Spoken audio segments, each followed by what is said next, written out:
Joining me today is Jonathan Aroney, who is co-founder of the Active Bystandership for Law Enforcement, otherwise known as the ABLE Project. Jonathan is partner at the global law firm Sheppard Mullin. Now, like most in the country, I was sickened by the video footage from the Memphis Police Department that captured the beating of Tyree Nichols. Once again, a national tragedy will spawn national efforts to change the culture of policing. And I'm hopeful that our local, state, and national leaders will see the wisdom of some of these efforts. But history has shown that changing culture is not easy. Sadly, Memphis is not an anomaly. We all have seen similar tragedies play out across the country for years. Rodney King, to Elijah McClain, to George Floyd, and dozens of others. There are, however, a lot of thoughtful people across the country who are working hard to change this. One group of such people launched a program in 2020 that is quickly becoming a national best practice in transforming the culture of policing. It's called the Active Bystandership for Law Enforcement, ABLE Project. The ABLE Project was co-founded by Georgetown University Law Center and global law firm Sheppard Mullin, working closely with law enforcement and community stakeholders across the country. Now, put simply, ABLE teaches law enforcement officers practical skills and tactics to intervene in another officer's conduct to prevent harm, and seeks to drive cultural change in the process. The Utah Local Governments Trust recently partnered with the ABLE Project to expand the reach of this program into the Beehive State. The partnership is called ABLE Utah. Now, while many law enforcement agencies now have duty to intervene policies, few such policies come with meaningful training regarding how to intervene. ABLE focuses on the how of active bystandership. Through an evidence-based training program, ABLE strives to make it more likely an officer will intervene in another officer's conduct to prevent misconduct, to reduce mistakes, and to promote their colleagues' health and wellness. Now, the Utah Local Governments Trust is in the business of risk. We assess risk, we price risk, and we mitigate risk. We talk a lot about loss prevention, what works and what doesn't. We know that targeted, measurable loss prevention is central to the mission of providing trust members with the best products and services at the lowest sustainable rates. Indeed, I believe it's essential to our survival. Now, I've been in this business for more than 30 years, and during that time, I have seen many impressive training and loss prevention programs. But when I was introduced to ABLE, I knew that this was something special, particularly because of its dual focus on community members and law enforcement officers, including the health and wellness of law enforcement officers. By putting harm to officers on the same plane as harm to community members, ABLE gives us a clear path to reducing claims frequency, potentially resulting in hundreds of millions in savings for all of us.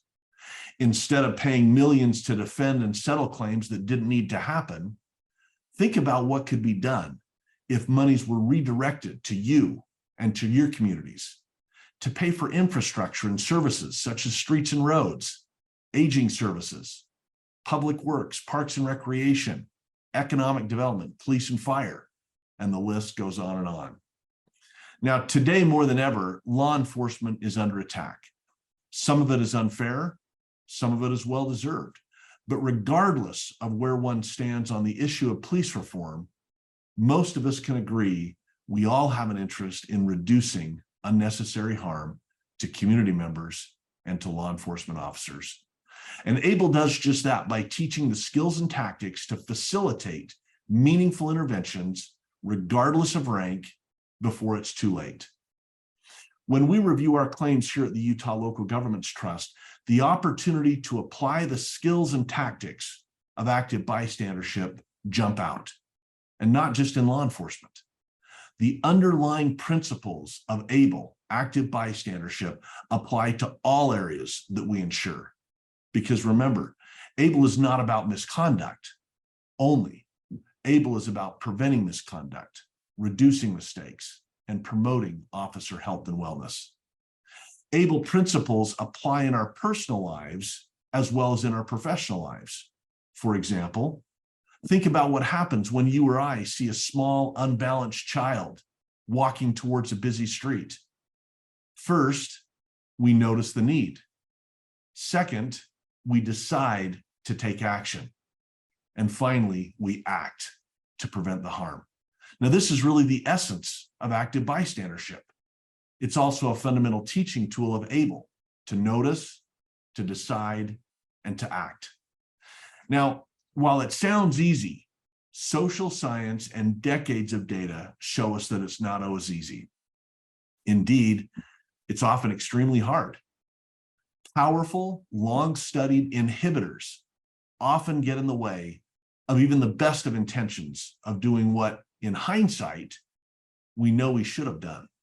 And Jonathan's going to talk more about that shortly. Now, the Utah Local Governments Trust is the first insurance pool or carrier in the country to partner with Georgetown University Law and the ABLE Project. And we're extremely proud of being part of such a transformational effort.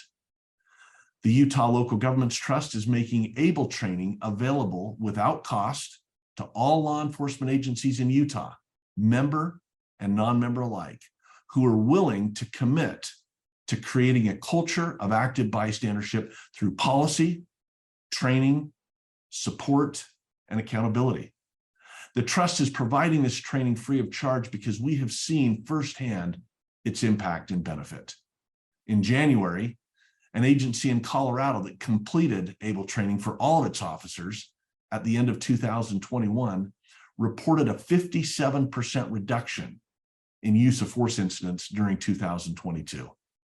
Now, while this notable change perhaps can't be attributed entirely to ABLE, that chief gives the ABLE training significant credit for the improvement and readily recognize how a reduction in force protects community members and protects officers.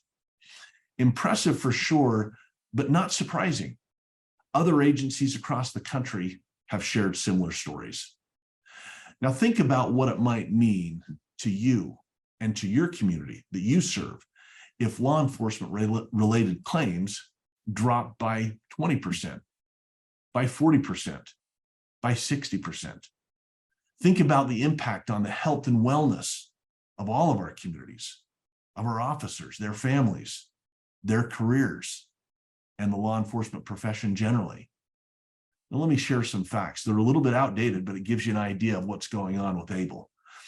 ABLE project started just over 2 years ago. ABLE has conducted well over now 85 train the trainer sessions. Currently, over 2,000 certified instructors, over 325 ABLE agencies, and ABLE agencies employ over 161,000 officers.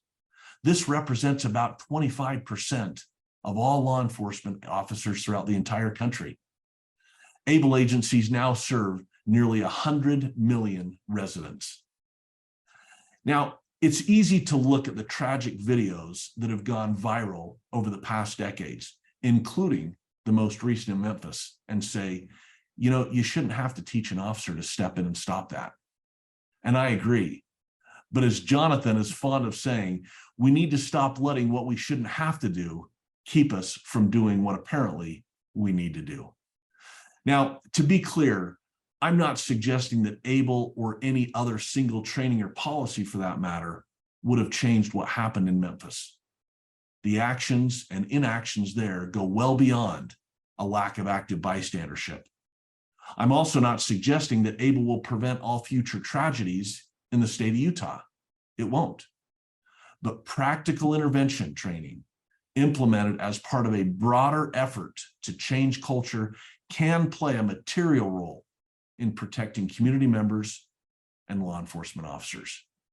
Here in Utah, citizens are seeing the impact of ABLE for themselves.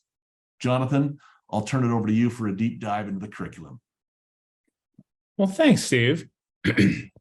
That was very well said. You know the program extremely well. As Steve said, I'm Jonathan Aroney. He gave me a nice introduction. I'll just add one piece of it that I think gives some additional context here. I'm also the federal monitor over the New Orleans Police Department. I've been embedded with law enforcement for the better part of 10 years. I raise that here only to say that while I'm certainly not walking in the shoes of law enforcement, I've spent an awful long time walking next to the shoes of law enforcement, and I think I offer an interesting perspective. As an outsider that's been let in the community to some extent,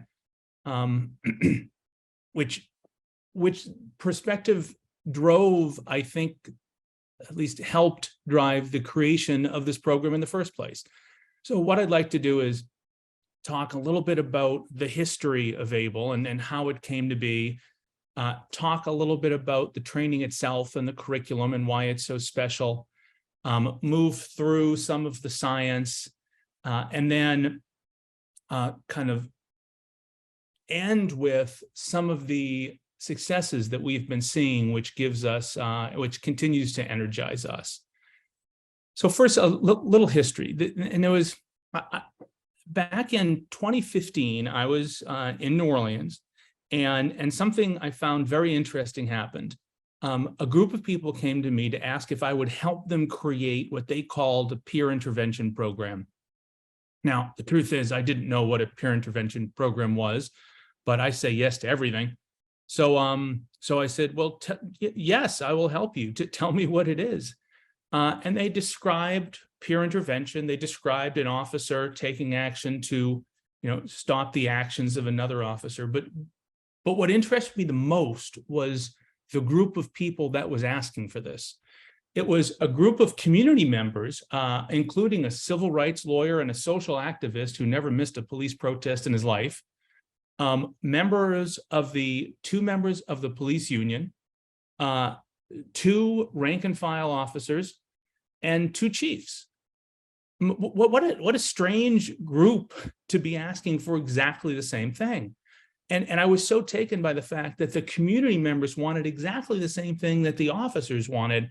That's when they definitely had me. And then when they started to introduce me to the science, and they started to introduce me to the history of this sort of social science, active bystandership, I was really all in. They more, as the movie goes, they had me at hello. I was also taken by their desire to create something that was practical. We've all seen so much training that everyone just talks at you and talks about these big theories, and that's not what they wanted. They wanted something that would train on practical skills, strategies, tactics, things officers could use in real life, in real time, to prevent harm. And I was also taken by that. I really liked the practical aspect of it. So what we put together way back then was a program we called EPIC. It's the predecessor to ABLE.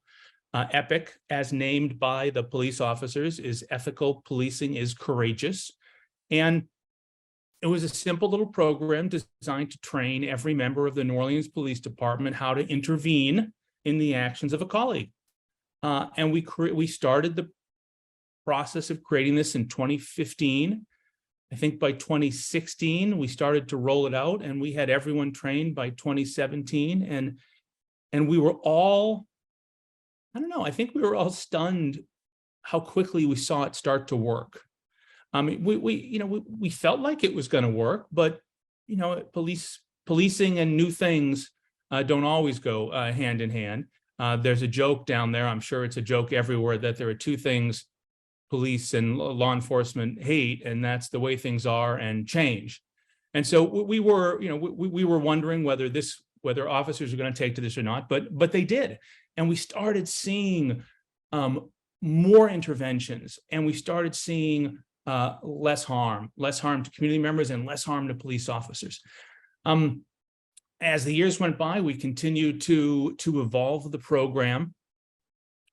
Let me pause here just to highlight something important, I think, about the program. I told you what what it was, right? It teaches practical skills and tactics of active bystandership, how to intervene practically, safely, effectively. But I should also say what it is not. EPIC and ABLE today is not a discipline program. It's not an internal affairs program. It's not a reporting program. Okay, EPIC and ABLE today, it's all about the practical skills and tactics. It's all about the how to do it. Okay? It's not about the discipline aspect of duty to intervene. That's quite different. ABLE is about how to intervene. So it continued to evolve in New Orleans. It continued to work. We focused on, as Steve said, we focused on 3 pillars: intervention skills to prevent misconduct, intervention skills to prevent mistakes, and intervention skills to promote officer health and wellness. And I'll talk a little bit more about that when I get to the curriculum. But now let me fast forward to the killing of George Floyd, because up until the killing of George Floyd, New Orleans was really the only one that fully embraced EPIC. After the killing of George Floyd, I was very much looking for a way to bring our little program in New Orleans to the national audience. And my colleague at Georgetown University Law Center, Professor Chrissy Lopez, was looking for the same thing. And we literally called each other on the same day and said, hey, I think this is the window to bring EPIC to a national audience. And that's when we made the decision to create ABLE. We put together an unbelievable board of advisors that included police officers and police leaders. I should speak more broadly, law enforcement officers and law enforcement leaders. It also included civil rights leaders and community members. And it was just a very powerful group of people that recognized that this was a win-win approach, good for community, good for law enforcement. And that's when ABLE was born. We announced the launch of ABLE in June 2020. We had our first Train the Trainer event in September 2020, and the rest is history, as they say. Steve gave the numbers. It's remarkable, right? 330 or so agencies, reflecting upwards of 20-25% of all law enforcement. Over 2,000 instructors, as Steve said, and perhaps the most important number of all, ABLE trained officers now provide service to nearly 100 million community members. So what started modestly in 2020 has grown remarkably, and the agencies that have signed up and committed to ABLE are quite diverse in all ways. Right? We have police departments and sheriff's offices. We have big agencies like the New York City Police Department, the NYPD, the LAPD, the Chicago PD, the Washington, D.C. PD. We also have small agencies all across the United States. So it's very interesting to watch this grow, and very exciting to watch how quickly the officers gravitate to the training. And I think they gravitate to the training because it's refreshing, it's practical, it's easy to understand, and frankly, it's fun. So let me talk a little more about what the training is like here. The ABLE training is it's a train the trainer event. The agencies who are accepted into the program, and you do have to apply to get into the program, although frankly, if you commit to all the standards, you're going to be let in almost certainly. And then once you're in, then you send a certain number of officers to be trained in a 20-hour train the trainer event. Those trained ABLE instructors then go back and train the entire agency, from the chief or sheriff on down. And that's very important. Every person gets the same 8 hours of training and then 2 hours of annual refresher training after that. So the chief or the sheriff doesn't get to say, oh, I don't need this. Everybody in the agency gets trained. The training is built around a lot of social science. And I want to talk a little bit about that here. it's such a core part of the program. Steve mentioned he mentioned the word inhibitors. An inhibitor is something that keeps someone from doing something. In our case, an inhibitor would be something that keeps someone from intervening when, at least externally, the facts would suggest they should intervene. And these inhibitors are extremely powerful. And yet they're often invisible. I think it's fair to say that everyone listening to this video has been impacted by an inhibitor at some point in their life, right? We've all seen something happen. We knew we should act, but we didn't. Maybe it was a friend who was tipsy leaving a party while we were in college and getting in the car to drive home, and we struggled with, do we say something? Do we be the one person in the middle of the party to make a big fuss? We all like to think we would, but I think in hindsight, there's probably times where we didn't. Or maybe we saw someone acting out on a subway, and what goes through our mind? Well, there's a lot of people who could do something. It's none of my business. What if I get hurt? All of these things are inhibitors, and they're all really powerful. But now let's talk about some of these inhibitors in the context of law enforcement. So Steve mentioned some of the more notorious situations of what we would call passive bystandership, where officers didn't do anything. Certainly, you can look at the videos of the George Floyd video and see multiple officers standing around doing nothing. You can see that in almost every one of the videos that have gone viral, officers standing around doing nothing. And so we have to ask ourselves, well, why is that?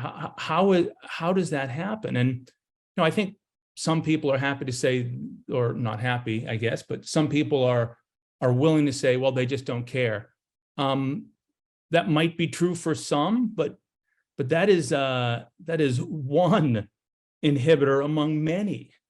And when we think more broadly and we start to realize that some of the strong inhibitors are things like, I don't know what to do.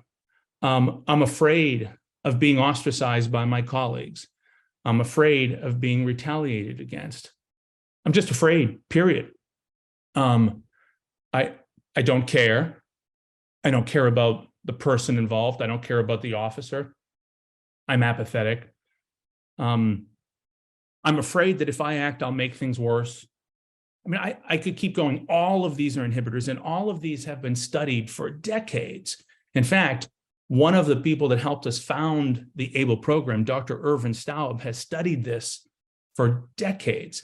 And his writings are fascinating. We actually incorporate a lot of his work into the ABLE program, but it highlights how powerful some of these inhibitors are. Steve also mentioned 3 different areas where ABLE kind of focuses on how to overcome these inhibitors and take meaningful action, right? Preventing mistakes, preventing misconduct, and promoting health and wellness. And I want to talk a little bit about all 3 of those. We call them the 3 pillars of ABLE.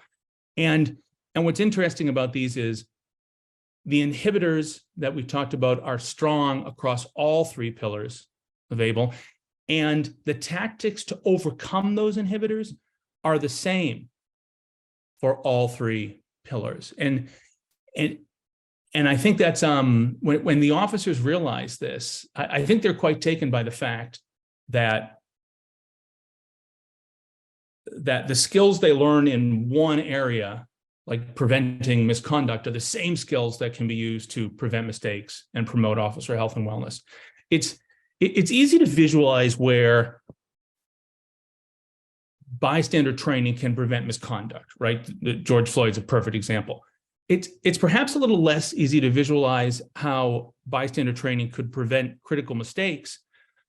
One of the examples we use in class where we walk them through this scenario in detail, and it's actually, we start the class with this, is a true story about an officer in a big city who he made a mistake in front of 3 younger colleagues. He put handcuffs on incorrectly, and he failed to search a subject. And none of these 3 young officers who watched those 2 mistakes said a word about it.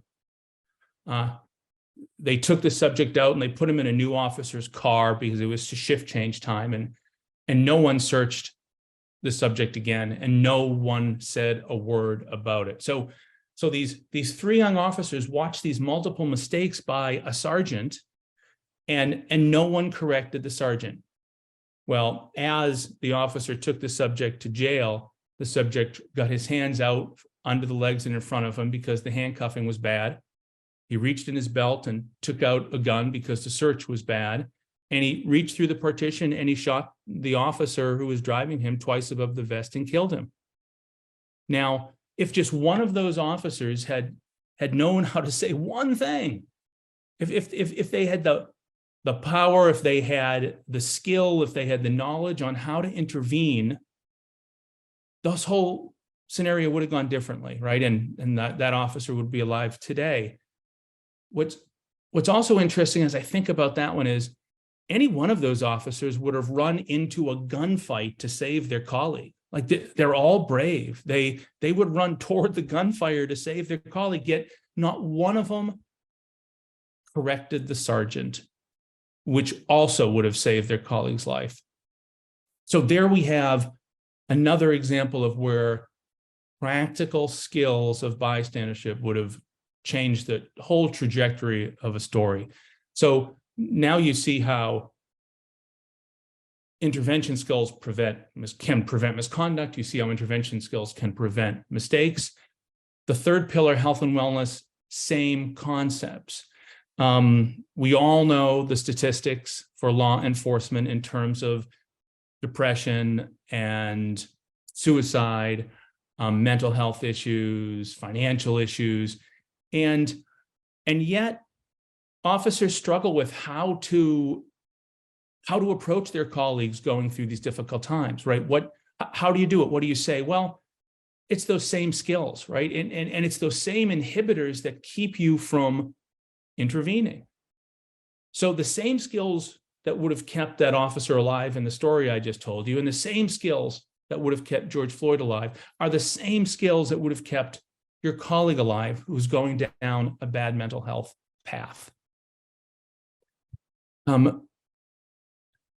When you then understand the inhibitors, then you start focusing on the specific tactics on how to overcome those inhibitors. And there are a lot of specific tactics, tried and true specific tactics. And what we know is it's not enough just to read about them on a PowerPoint. You have to practice them. Can you imagine if you became an officer and you were just given a gun and a PowerPoint and never taught how to shoot it? No, you're not only taught how to shoot a firearm, but you practice it over and over again. And you do that because that's the only way to really learn. And it's the same thing with active bystandership. It's not enough just to read a PowerPoint, which is why most duty to intervene trainings don't work. There has to be a practical practice component, and ABLE incorporates that. So you learn the science, you learn the inhibitors, you learn the tactics to overcome the inhibitors, and you practice. There's a lot more about the training, but I don't think we have time to go into it all here. I will wrap up by saying one other critical piece of this that makes ABLE so special, and that so distinguishes it from other trainings, which are really just a PowerPoint. ABLE is a holistic approach to culture change. It's a holistic approach to preventing harm, to law enforcement, and to community members. And the way we've set that up, so no agency could use this as window dressing, is agencies have to sign up for the program. They have to commit to 10 standards. Frankly, most of the standards you're probably doing anyway. They're not overly hard, but they are important. You have to submit letters of support in order to even get into the program. So if your department wants to join ABLE, you fill out your little application, you commit to the 10 standards, and you submit a letter of support from your chief or sheriff, a letter of support from your mayor or county exec, and importantly, a letter of support from 2 different community groups. Could be your local urban league chapter, it could be your local church, it could be your local temple, local boys and girls club, but 2 community groups vouching for your seriousness in applying to be part of ABLE. The 330 plus agencies we have had no problem getting that done. So this is not a huge hurdle, but it's a critical piece of the application process, because one of the reasons this works so well is the community has reason to trust it, and the officers have reason to trust it. And it's these standards that bring that trust from the community and from the officers. I think we're going to continue to see positive benefits, and I think those positive benefits are going to grow. Steve shared just one example of a chief in Colorado that saw a huge reduction in use of force.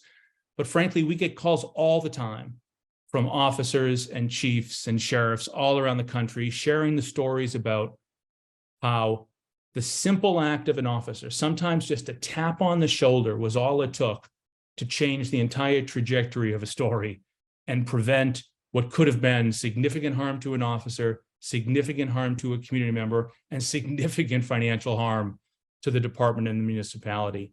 And I'm fortunate enough, since I've been involved in this for so long, to receive calls where officers call me and say, hey, thank you. Like, I don't think I would have intervened had I not been through the training and realized what was keeping me from intervening.